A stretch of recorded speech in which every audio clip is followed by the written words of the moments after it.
welcome to another intensivecareathome.com podcast. At Intensive Care at Home, we provide tailor-made solutions for long-term ventilated adults and children with tracheostomies, and where we also provide tailor-made solutions for hospitals and intensive care units, whilst providing quality services. And we also provide services for home TPN clients. In this podcast today, I have a very special guest. I've got Tara Thorpe here today from Dallas in the US. Hi, Tara. How are you? Oh, hi. Tara, Good, thank you so much. So excited to be here. It's great to have you here, Tara. Thank you so much for coming on to the call. I really appreciate it. Tara, you used to work for us for Intensive Care at Home here in Melbourne, in Australia, a couple of years ago. You worked for us, I believe, for over 2 years, and you've really embraced the work here. The clients really gave us fantastic feedback about you, and I believe you enjoyed working for us here. And now you're in the US, and on some of my videos and podcasts, I have already shared that we are trying to set up intensive care at home in the US. And Tara is now our clinical liaison nurse in the US. Tara, tell us a little bit more about yourself. Tell us a little bit more about your nursing career and what made you interested in coming to intensive care at home in the first place.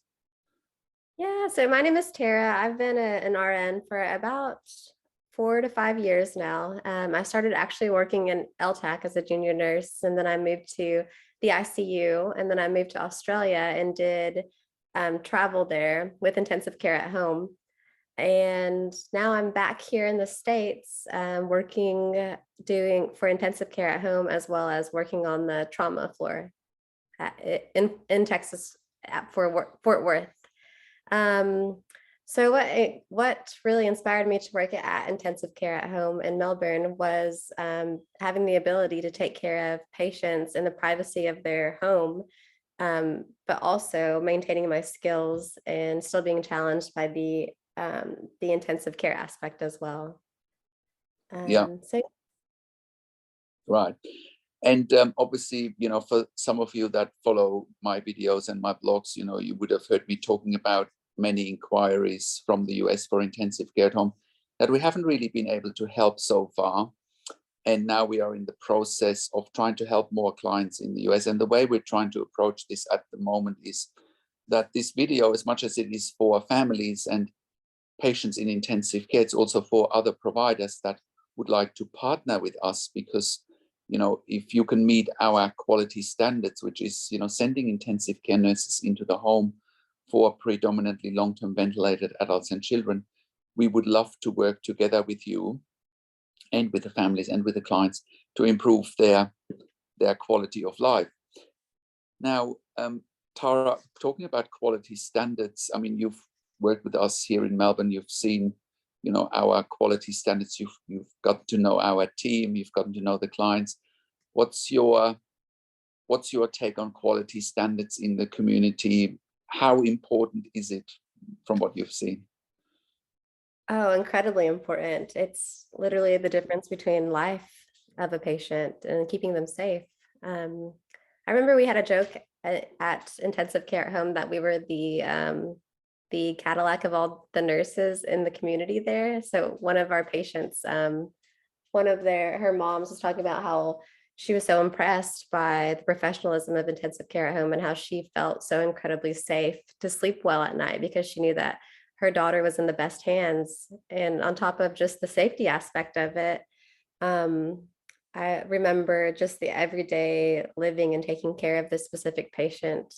We would go to school. She was 16, and we would look at boys, and we would do all the fun stuff that she would do. And then I know when I would go home with her at night, I knew I could keep her safe and she was sleeping. And if she ended up going into this medical condition that she had, I knew exactly how to treat that seizure and to protect her airway. And then, we'd wake up in the morning and continue her life, just living everyday life with her.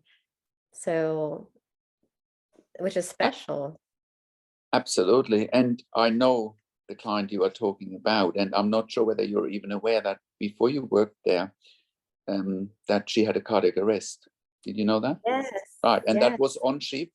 That was one shift with one of our critical care nurses. Now, Imagine that would have been anything less than a critical care nurse.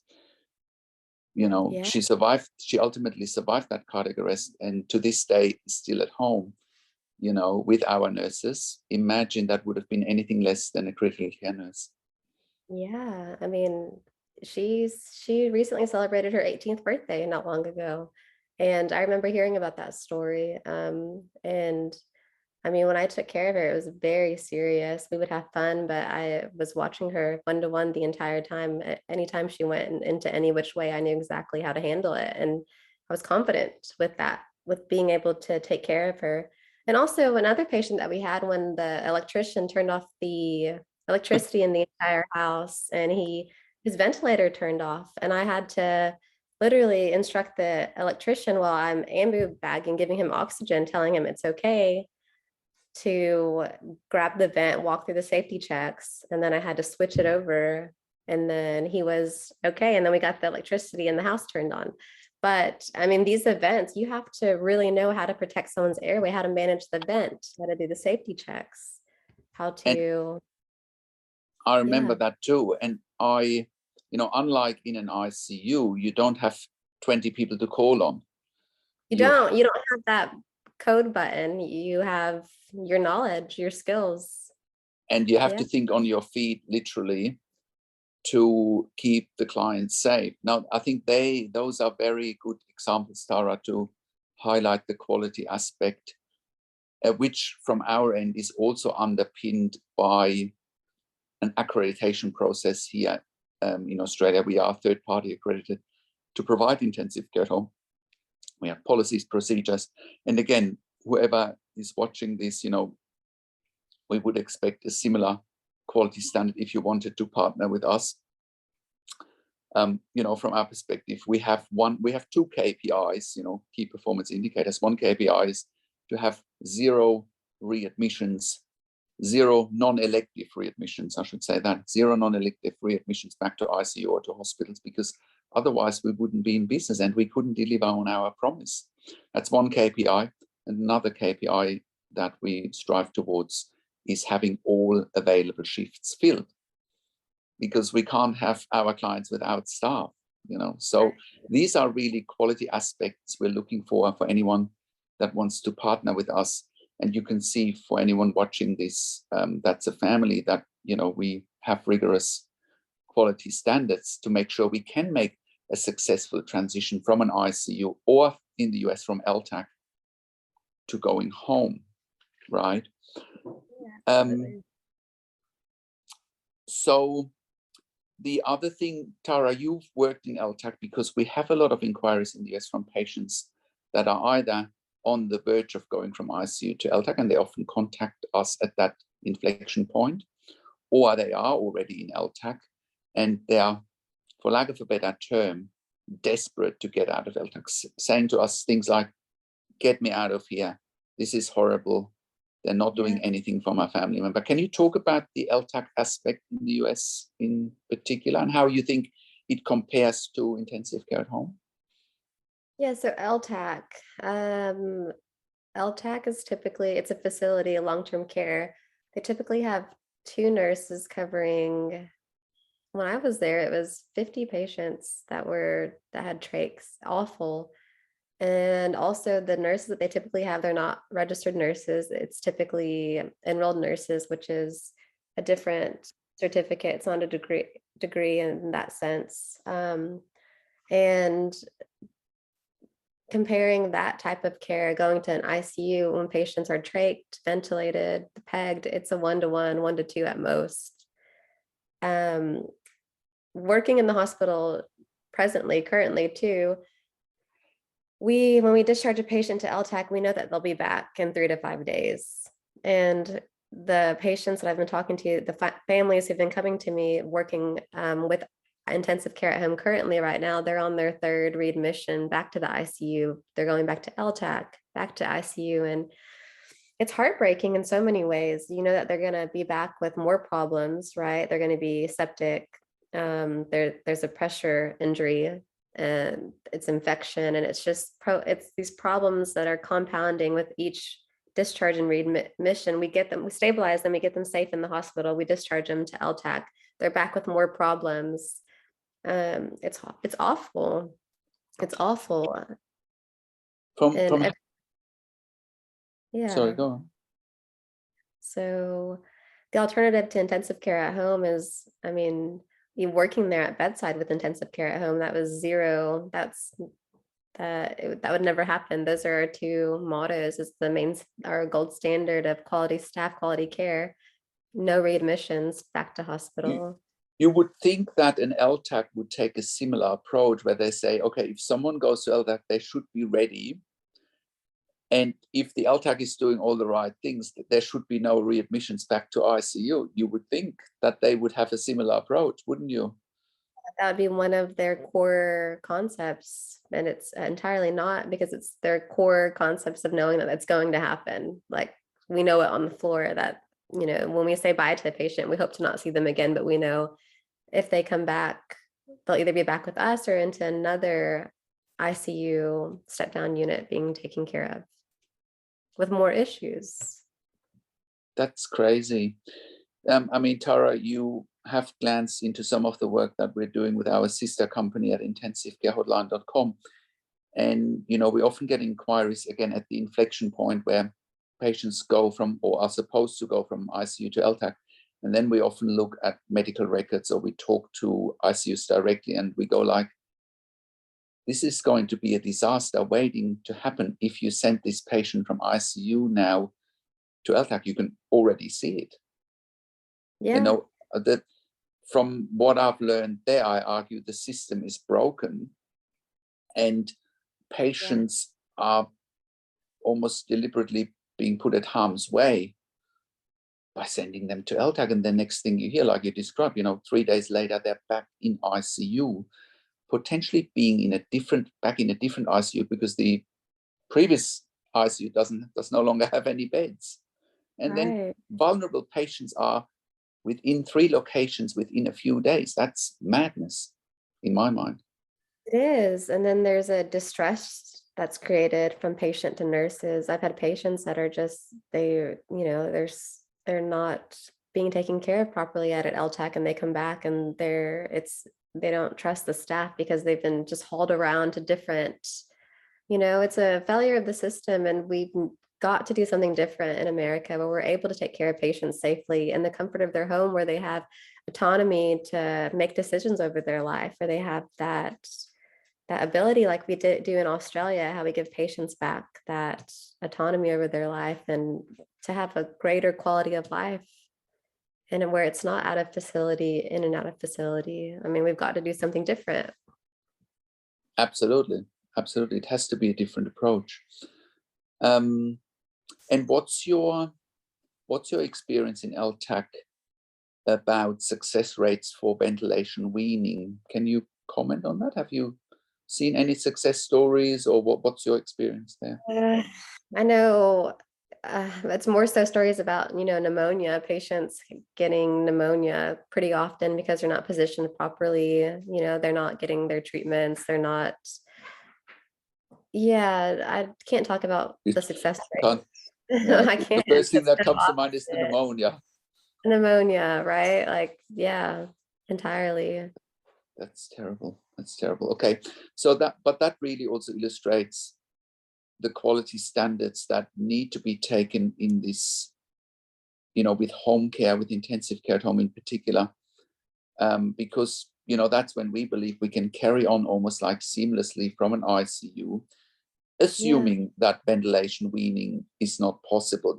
I'm not suggesting to take any patient home from ICU. We are really focusing on patients that have the inability to come off the ventilator in the short and medium term. So we're talking about, when I look at our client or patient cohort here in Australia, it's anyone with neuromuscular diseases, spinal injuries, but there could also be patients with COPD, asthma, that for whatever reason ended up in ICU, ventilated, and now can't be weaned off the ventilator.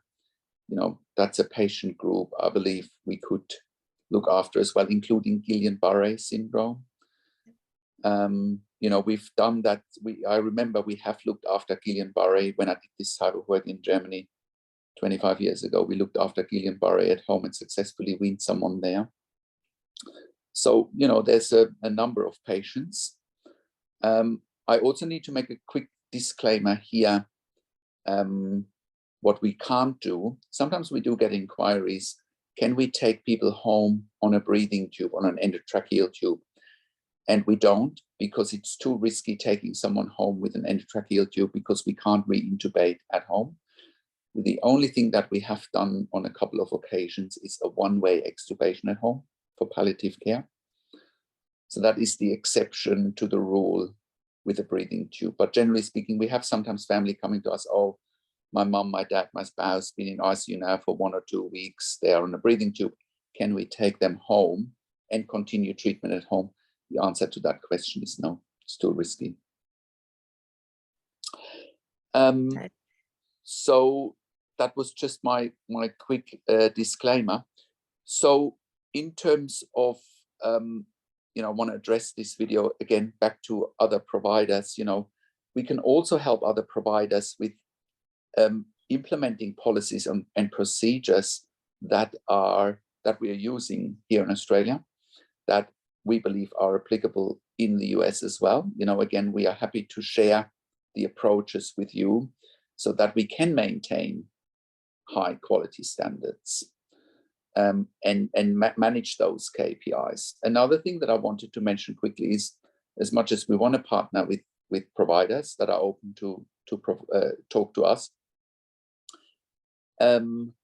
we're also in the process of looking at our own home care licenses in a couple of states where we think we can set it up independently. But again, we are very open to talk to other providers. Tara, you've also worked in the community in the US previously, have you? Not in the US. I thought you have also worked in home care. Okay, maybe I misunderstood that. Okay. Talking about what a day, like a normal day would be like with intensive care at home, it's 1-to-1. So you're with that patient and you're taking care of that patient for a 12-hour shift, say, and you're looking after them. And also I wanted to talk about too, for nurses as well, the difference between working in hospital and community too, and the benefits of it, because it's such a beautiful experience on the nursing side to be able to do that 1-to-1 care in community with these patients, because it's very intimate and you get to go through all day taking care of them without all of the pressures that the hospital side gives you. And administration, and we know about the nurse burnout and all that we're all going through right now. It's a need for nurses too. Yeah, entirely. I agree with you, Tara. Unfortunately, when we see it here as well, the nurses are leaving the hospital system. They're, like you said, they're burnt out, they've had enough, and they see this as an avenue to continue their nursing career by using their skills in a different environment. Yeah, entirely. And the other thing, if nurses listen to this, the other thing that I will say, and what we do, sometimes people come to us and they think, oh, I've done 20 years in ICU and I'm looking for something easier. And I will say, well, what we do is not easy. And you would... It's not easy, but it's entirely rewarding in so many ways. And it's a lot of things. It's not easy, but it's beautiful. Truly. I mean, you're making a difference in your patients' lives. You're making a difference to improve healthcare for families, for yourself, because you're not going to be burnt out like in the hospital, but it's very holistic almost. I think in every way, entirely. Yeah. Another thing that I would like to mention, because somebody watching might also be wondering about the medical cover and clinical governance in general.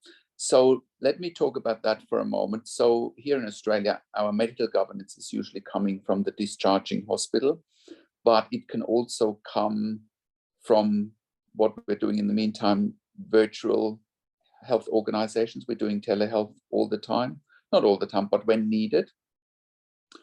And also sometimes it can even come from a GP. I don't know what this, what's a GP in the US? A GP here is like a family doctor, like a general practitioner. Primary care. A primary care physician. Primary care physician. Okay. So even clinical governance can come from a primary care physician as well. So there's numerous aspects how we could manage clinical governance on a medical level. And again, maybe someone is watching this that has interest in providing medical governance to some of our clients. We would again very much welcome you to reach out to us, because you might say, yep, I'm a doctor, I can see there's a need for this and it makes sense to do some work with clients or with intensive care at home. Again, we would love to hear from you. And it was, since you've gone back to the US, Sarah, we're doing a lot of telehealth now, way more than before even.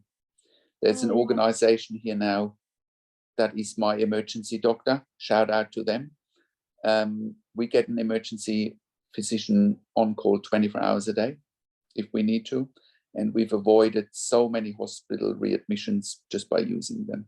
They're fantastic. Yeah, and lately that's great because our emergency room has been saturated. I mean, that's great. There's a need for that as well.